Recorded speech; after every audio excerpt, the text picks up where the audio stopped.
अस्सलाम वालेकुम, कैसे हैं आप सब। उम्मीद है कि आप सब खैरियत से होंगे। आज हम बात करेंगे कि अगर आप यूरोप और स्पेशली स्वीडन में मूव हो रहे हैं तो किन किन चीजों का ख्याल रखना लाजमी है। अगर आप स्वीडन में घर ढूंढ रहे हैं तो ये वीडियो आपके लिए है। इस वीडियो को एंड तक लाजमी देखें ताकि कोई भी डिटेल मिस ना हो। तो चलें चलते हैं आज के व्लॉग की तरफ।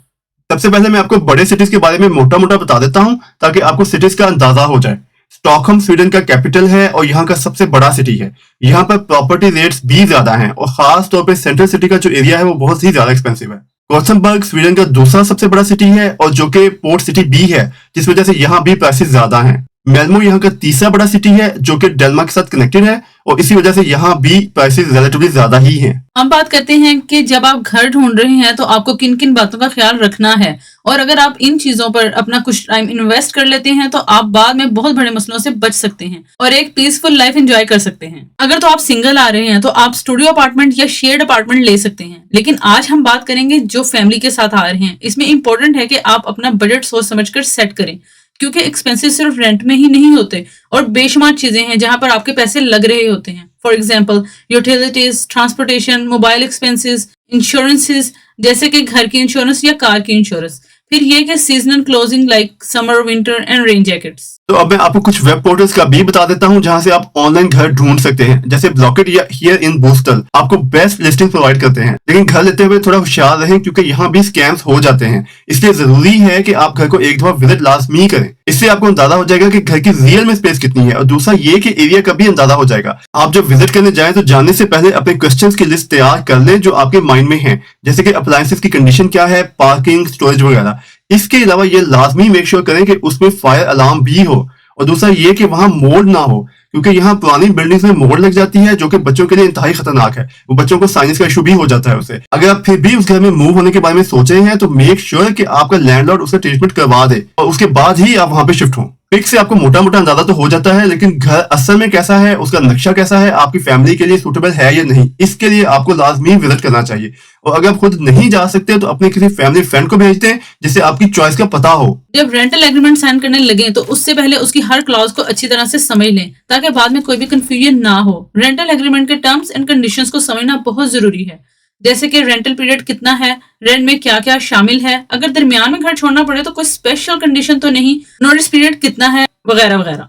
फिर ये कि अगर कोई डिपॉजिट दिया है तो वो वापस मिलने की क्या टर्म्स एंड कंडीशंस होंगी, क्योंकि आपने जैसे घर लिया है ऑलमोस्ट वैसे ही वापस भी करना होता है, और अगर कोई डैमेजेस आपसे हो जाते हैं तो वो आपको ही पे करने पड़ते हैं when you are living the apartment. फिर ये कि साल बाद जो रेंट में इंक्रीमेंट होता है वो कितने % होगा, क्योंकि बाद में आप उनको ये नहीं कह सकते कि आपने किराया क्यों बढ़ाया। इसके अलावा अगर आप फर्निश कर ले रहे हैं तो फिर जो चीजें अपार्टमेंट में इंक्लूडेड हैं उनकी लिस्ट बना लें और लैंडलॉर्ड के साथ शेयर भी कर लें, क्योंकि घर छोड़ते हुए ये सब आपने वर्किंग कंडीशन में उनको वापस करना होता है। फिर एक और इम्पोर्टेंट चीज ये है कि स्वीडन में सर्दी बहुत ज्यादा होती है, तो मेक श्योर कि घर का जो हीटिंग सिस्टम है वो वर्किंग कंडीशन में हो और हर रूम में रेडिएटर्स हो और वो चलते भी हो। अब हम डिस्कस कर लेते हैं एक और बहुत ही इंपॉर्टेंट चीज जो कि आपको ध्यान में रखनी चाहिए जब आप घर ले रहे हो, कि जहां आप घर ले रहे हैं वो एरिया सिक्योरिटी वाइज कैसा है। स्वीडन वैसे तो एक सेफ मुल्क समझा जाता है, लेकिन हर जगह हर तरह के लोग होते हैं, तो यहाँ भी क्राइम होता है लेकिन इसकी रेशियो बहुत कम है। कुछ एरियाज हैं जहाँ पे कुछ मसले मसाइल भी हैं। घर लेने से पहले आपको रिसर्च करनी चाहिए कि वो एरिया कैसा है जहाँ आप घर तलाश कर रहे हैं। इसके लिए आप लोकल पुलिस की वेबसाइट विजिट करें और वहां पर अवेलेबल क्राइम रिपोर्ट्स को पढ़ें। इससे आपको एरिया स्पेसिफिक क्राइम रेट्स के बारे में अंदाजा हो जाएगा। कुछ एरियाज में नेबरहुड वॉच ग्रुप्स भी होते हैं। इन ग्रुप से कांटेक्ट करके एरिया की सिक्योरिटी सिचुएशन के बारे में भी कुछ इन्फॉर्मेशन मिल सकती है। फिर कुछ एप्स भी हैं यहाँ पे जहाँ पे नेबर्स अपने इलाके के जो क्राइम्स हैं उनके बारे में इन्फॉर्म करते रहते हैं। आप उन ऐप से भी फायदा उठा सकते हैं। फिर ये कि लोकल न्यूज वेबसाइट्स को फॉलो करें, वहां से आपको रिसेंट इंसिडेंट्स का पता चलता रहता है। जो लोग नए आ रहे हैं स्वीडन में, ऑफ कोर्स उन्हें स्वीडिश तो नहीं आती होगी, तो आप गूगल ट्रांसलेट करके वहां से इंफॉर्मेशन हासिल कर सकते हैं। फिर जैसे कि मैंने पहले भी बात की है कि आप डायरेक्टली एरियाज को विजिट करें, दिन में भी करें और रात को तो लाजमी करें। इससे आपको एरिया की वाइब्स और सेफ्टी के बारे में आइडिया हो जाएगा। फिर अगर हो सके तो वहां किसी रेजिडेंट से भी बात करने की कोशिश करें कि ये एरिया कैसा है, वो आपको एरिया की सेफ्टी सिचुएशन के बारे में अच्छे से बता सकेगा। कुछ स्पेसिफिक एरियाज हैं जैसे कि स्टॉकहोम का रिंकेबी या माल्मो में रोजनगॉर्ड, ये थोड़े से चैलेंजिंग एरियाज हो सकते हैं कुछ लोगों के लिए, लेकिन हर सिटी में सेफ और पीसफुल एरियाज भी होते हैं।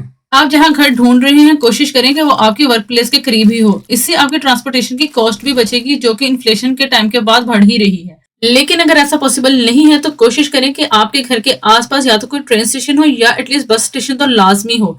इससे आप कॉस्ट इफेक्टिव रहेंगे और काम पे आने जाने में आसानी भी रहेगी, इससे आपका टाइम भी बचेगा। और इसके साथ ही मैं बात करता चलूं कि बच्चों के जो स्कूल्स हैं वो भी घर के पास हो तो ये बहुत ही फायदेमंद चीज है, क्योंकि अगर स्कूल घर से दूर है तो ट्रैफिक की वजह से आपका बहुत ज्यादा टाइम जाया हो जाता है और उसके बाद बच्चे भी थक जाते हैं। तो मेरी सजेशन ये है कि एटलीस्ट एक चीज स्कूल या आपका जो वर्क प्लेस है वो लाजमी आपके घर के पास होनी चाहिए। फिर ये कि घर के आसपास कोई पार्क भी होना चाहिए कि बच्चे वहाँ इवनिंग में कुछ आउटडोर एक्टिविटी कर सकें। यहाँ रहते हुए ये जरूरी है कि बच्चों को कोई एक्टिविटी मिल जाए। इसके साथ ये भी देख लें कि health care centre, grocery store, medical store वगैरह भी करीब में ही हो। 10-15 मिनट की वॉक को यहाँ नॉर्मल ही समझा जाता है। फिर बीइंग अ मुस्लिम कोशिश करें कि आपको हलाल फूड आसानी से मिल सके, क्योंकि जो बड़ी चेन्स हैं वहां पे हलाल मीट नहीं मिलता और कुछ जगह हैं जहां पे आपको सिर्फ फ्रोजन हलाल फूड ही मिलता है। और इसके अलावा ये भी देख लें कि मस्जिद घर से बहुत दूर ना हो। और कोशिश करें कि मिक्स कम्युनिटी वाले एरियाज में ही घर लें। In my suggestion mix community is a good community. सिर्फ कोरा कम्युनिटी में घर ना लें, बल्कि कोशिश करें कि ऐसे एरियाज हो जहाँ कुछ एशियंस भी हों। इससे आपको कुछ अपने जैसे लोग नजर आते रहते हैं तो होम सिकनेस फील नहीं होती। किसी भी एरिया को रिजेक्ट करने से पहले खुद लाजमी विजिट कर लें। सेफ्टी के लिए प्रिकॉशन मेजर्स लें, जैसे कि गुड क्वालिटी लॉक्स लगवा लें, अगर पॉसिबल हो तो सिक्योरिटी सिस्टम भी इंस्टॉल करवा लें। इमरजेंसी नंबर्स को हमेशा मोबाइल में सेव रखें। सेफ्टी और सिक्योरिटी दोनों आपकी और आपकी फैमिली के लिए जरूरी है, इसलिए घर लेने से पहले थोड़ा रिसर्च लाजमी कर लें। इसके साथ ही हमें दें इजाजत। होप ये व्लॉग आप सबके लिए हेल्पफुल रहा होगा। Don't forget to like, share and subscribe. अल्लाह हाफिज।